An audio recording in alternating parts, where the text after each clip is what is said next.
cette promulgation par le chef de l'État de deux importants textes votés ici par le Parlement. Ah oui, hein, ces textes-là sont d'une importance capitale pour la Guinée, parce qu'il faut rappeler quand même que c'était notamment ce samedi 12 juin 2021 que le président a procédé notamment à la promulgation de deux textes majeurs. Le 21 juin, vous voulez dire, hein? 21 juin, j'allais dire. D'accord. Alors, le premier texte porte également sur la loi ordinaire votée par le Conseil national de la transition le 24 janvier 2025.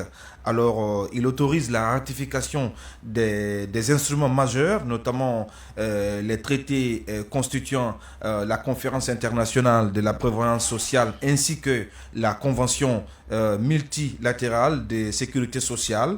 Donc cette ratification également marque également l'engagement de la Guinée à renforcer la coopération internationale en matière de protection sociale, mais aussi à faire en sorte quand même que le pays puisse bénéficier de travail et assurer notamment à ses assureurs sociaux un lendemain meilleur. Alors le second texte, lui, porte sur la loi ordinaire votée par le Conseil national de la transition le 28 février 2025, donc autorisant ainsi la ratification de l'accord GE 06 portant acte final de la conférence des radiocommunications tenue le 16 juin 2026. Alors, Boubacar Koïla, ce texte signé entre la Guinée et l'Union internationale des télécommunications porte sur la planification du service de radiodiffusion numérique terrestre pour un certain nombre de zones dans la région également 1 et 3 de la Guinée, notamment qui sont situées sur la bande de fréquence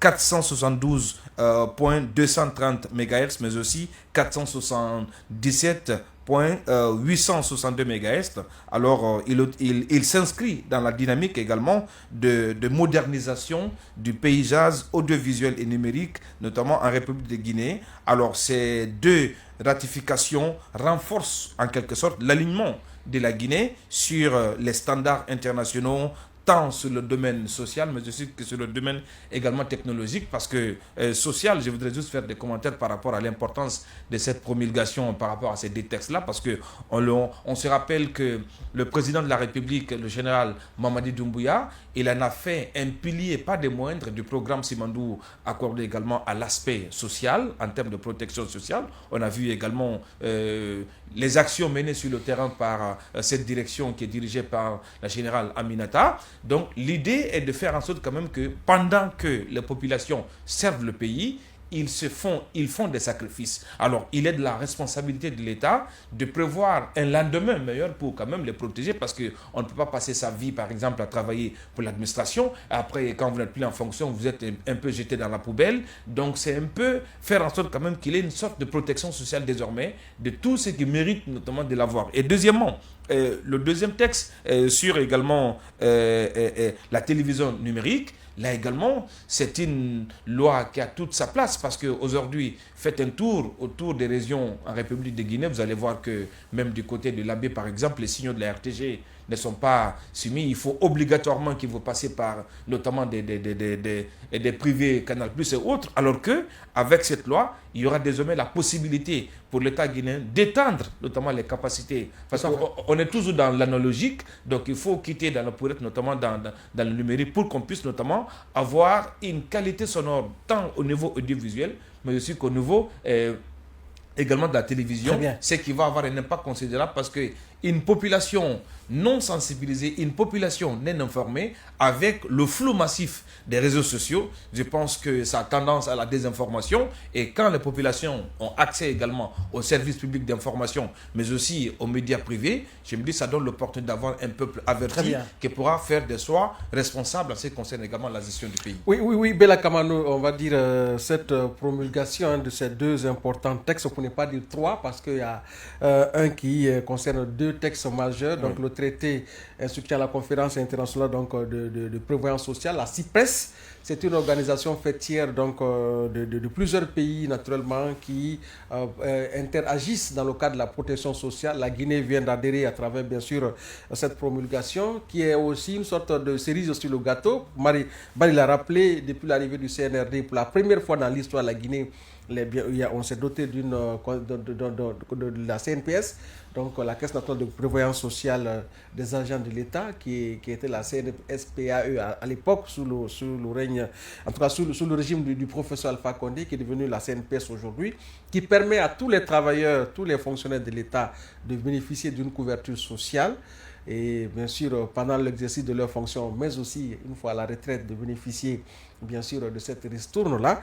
Aujourd'hui, la Guinée qui adhère à cette CIPRES entre dans la grande famille, en tout cas des pays où le travailleur est protégé et il peut bénéficier de cette prestation sociale et dans son pays et lorsqu'il naturellement travaille à l'extérieur. C'est important de faire la précision pour nos téléspectateurs qui n'ont pas suivi la plénière qui a consacré l'adoption, en tout cas la loi d'autorisation de cette loi, mais aussi la loi sur l'audiovisuel, c'est de permettre à la Guinée de rattraper son retard par rapport aux autres pays de la sous-région où vraiment certains sont largement en avance aujourd'hui.